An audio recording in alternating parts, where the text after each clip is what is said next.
Welcome to another episode of Data Strategy Unraveled. I'm your host, Kendra Reed, Data and AI Strategy Specialist here at AWS. And today we're going to talk a little bit about the next generation of Amazon SageMaker and exactly what that is. And to help with this conversation, I have a good friend here, Linda. Hey, Linda, how you doing? Good, thank you. How are you doing, Kendra? Yeah, I'm doing great. I'm doing great. We thank you again for joining us today to talk a little bit about this next generation of Amazon SageMaker. But before we jump into that, how about you tell us a little bit about yourself and where you're joining us from, and what you do at AWS? Hello from Boston. My name is Linda O'Connor. I work on the global go-to-market team and I focus on open lakehouse architectures and open table formats. And delighted to be here with you today, Kendra. Yeah, we're happy to have you. Right, you're definitely who we want to have to talk a little bit about this. So as we get into this, let's talk a little bit about what exactly is the next generation of Amazon SageMaker. Well, Kendra, as you know, the data landscape is experiencing a fundamental shift as AI takes center stage in enterprise strategy. As organizations strengthen their data foundation, we're seeing the lines blurring between formerly distinct roles and between data analysts and data scientists and engineers. There's an urgent need to integrate data, analytics, and AI at scale, allowing various teams to work together across the end-to-end and AI workflow. From writing SQL queries to ETL jobs for data preparation to building data models and creating applications. At the same time, organizations want to optimize current investments for higher value so they don't have to rip and replace their current data architecture. That's why we introduced the next generation of Amazon SageMaker, which Mm. brings together AWS' most comprehensive set of capabilities for data, analytics, and AI. The next generation of Amazon SageMaker includes virtually all the components you need for fast SQL analytics, big data processing, search, data preparation, and integration. In addition to AI model development and training and generative AI, along with a single view to all of your enterprise data. This new SageMaker offering is built upon an open Lakehouse architecture. And when we say open, we mean Apache Iceberg. We firmly believe that customers should not be locked into any specific vendor or file format, hence the decision to deliver it on an open platform. So irrespective of whether you're using AWS services or third-party services, you have the integration you need for a single source of truth throughout your environment. Okay. And so when you talk about that openness, with that promise of, providing and deliver both that business value and, technical efficiency while breaking down those silos, how does it actually do that and also continue to maintain a single copy of the data itself? Perfect. So there's a few different ways that customers can do this with AWS. So achieving true business impact requires more than just tools. It requires viewing and accessing, and most importantly, acting on all of your data. Mm. That's why we've reimagined our Lakehouse approach at AWS. We want to help customers break down silos and give access to all of the data sources, irrespective of where they reside in the landscape. The next generation of Amazon SageMaker, as we mentioned earlier, is built upon Lakehouse architecture. It's fully compatible with Apache Iceberg so that you can access all of your data and any Iceberg compatible engine of your choice. It all starts with Amazon S3, which has been the foundation of our customer data lake strategies for a long time now. S3 provides unmatched durability, availability, and scalability. Customers have built more than a million data lakes on S3, leveraging powerful combination of cost efficiency, performance, and security. Similarly, Amazon Redshift is a fully managed petabyte scale enterprise cloud data warehouse. Redshift makes it simple and cost effective. And when you leverage our open lakehouse from AWS in conjunction with Amazon Redshift, you have the ability to expose that Redshift data to any Iceberg compatible engine in the market. So we're not just talking about another data warehouse, we're talking about a modern cloud data warehouse that's fundamentally transforming how enterprises process and analyze data. Mm. So today, Redshift supports tens of thousands of customers globally, ranging from innovative startups to Fortune 500 enterprises. To put our scale into perspective, we're processing tens of billions of queries every single day. That's not just a number, that's a real-time intelligence driving business decisions across many industries globally. As organizations grow, they accumulate more data sources. Operational data sources like Aurora, DynamoDB, and RDS also need to be integrated. External data from channels including Salesforce, ServiceNow, SAP, and others become critical. Teams spend increasing time and energy copying data between the systems. Multiple copies of the same data create inconsistency and governance challenges. And before you know it, your data architecture has become complex and subsequently difficult to scale and keep up with your exponentially growing workloads. So the question becomes, how do we maintain the benefits of purpose-built services while eliminating the complexity of data movement? And that's exactly why we have reimagined the Lakehouse concept as part of the SageMaker offering.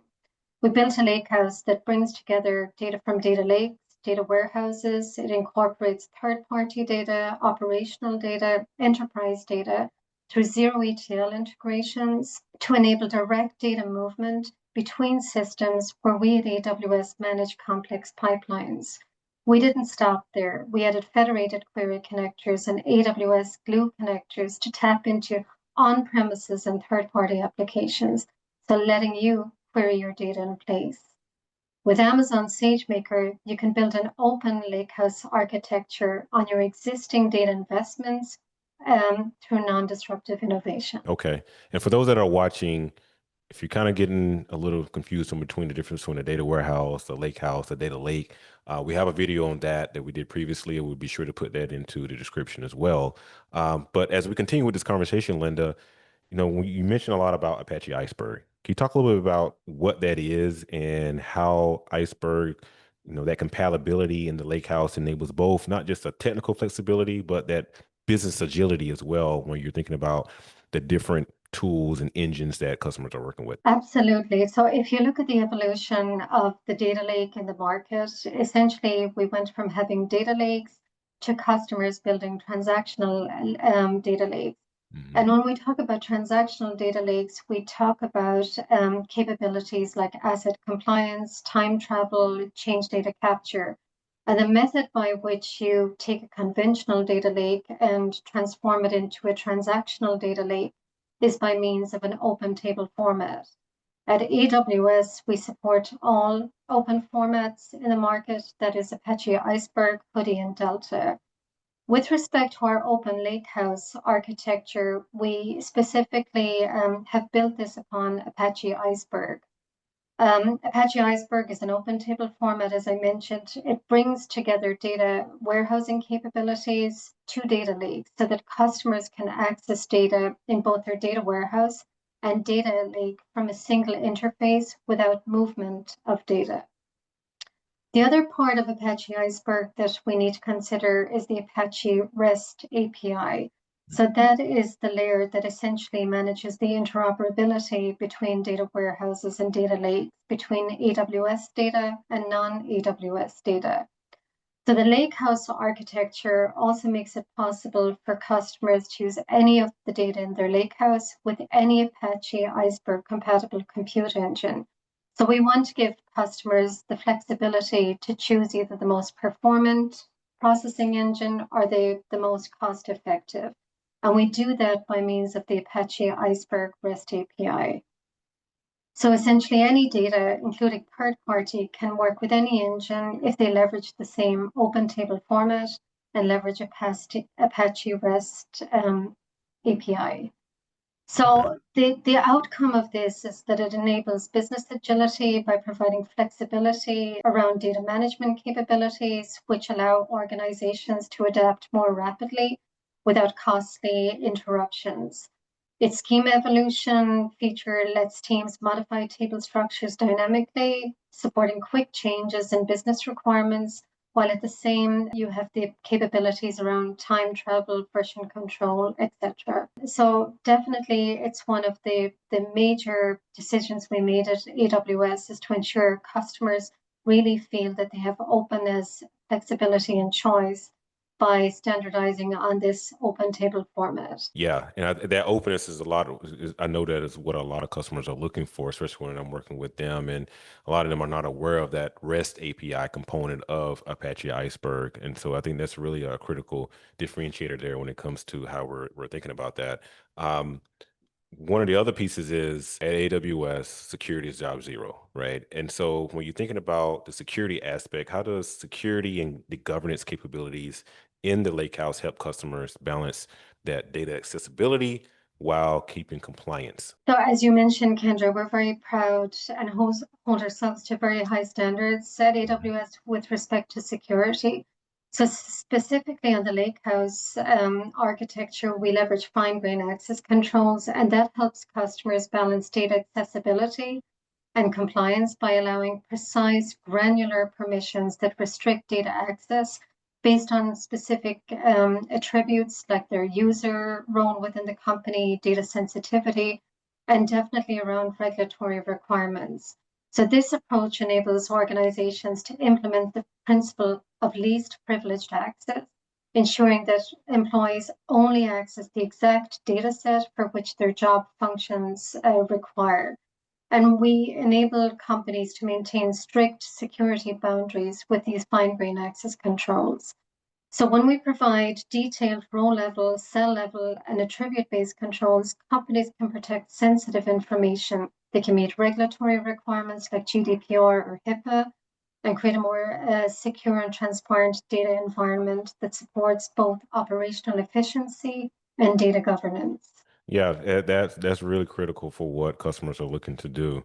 Now, I'll wrap up with this question here. One of the key pieces of the next generation Amazon SageMaker is the zero ETL integrations, right? And for our viewers, if you're not familiar with zero ETL is, we'll have a link in the description that kind of goes into a little bit of detail on that. But when we're thinking about zero ETL, how does Amazon SageMaker help you bring your data from those SaaS applications to the Lakehouse to really transform the way that you're working with um, your data and your day-to-day operations? Thanks, Kendra. We realize that many of our customers are not exclusive to AWS. There's a Mhm. myriad of enterprise services and capabilities, especially around business applications available in the market.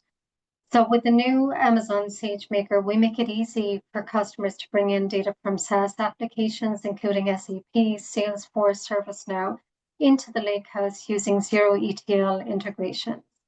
And with those zero ETL integrations, you can access operational data in your lakehouse without having to manage complex pipelines. So we on the AWS side manage that complexity for you. We ensure that we can provide access that you need to consolidate the data sources across your environment by managing these complex pipelines. And that helps customers derive insights in near real time to effectively respond to critical time sensitive events. Okay. Yeah, that's really critical, right? Because it really helps with that heavy lifting, right? We remove that a lot of that heavy lifting that a lot of customers have to do to get those insights, and we're really reducing the time of insights now with that capability. This is really great, Linda, and we thank you again for hopping on and giving us a little information of what Amazon SageMaker is. For those that are watching, what are some of the things that they can do to get more insights of this next generation of Amazon SageMaker and get hands-on with it? Perfect. So we've lots of services and support available for customers. So probably the first point of call would be our external web page and on Amazon.com and looking for Amazon SageMaker. We have a lot of videos, blogs, capabilities, but I also want to let customers know, Kendra, that we have a lot of workshops to bring customers up to speed. We have immersion days. We did a global tour this year and visited 31 cities in the last 10 months, ramping up customers. And as part of that, we delivered a whole series of industry specific SageMaker content, and we'd love our customers to try that as well. So the first suggestion I could make is that actually going on to Amazon.com, looking at the Amazon SageMaker page, and we're happy to reach out and support any customer at any time throughout their journey.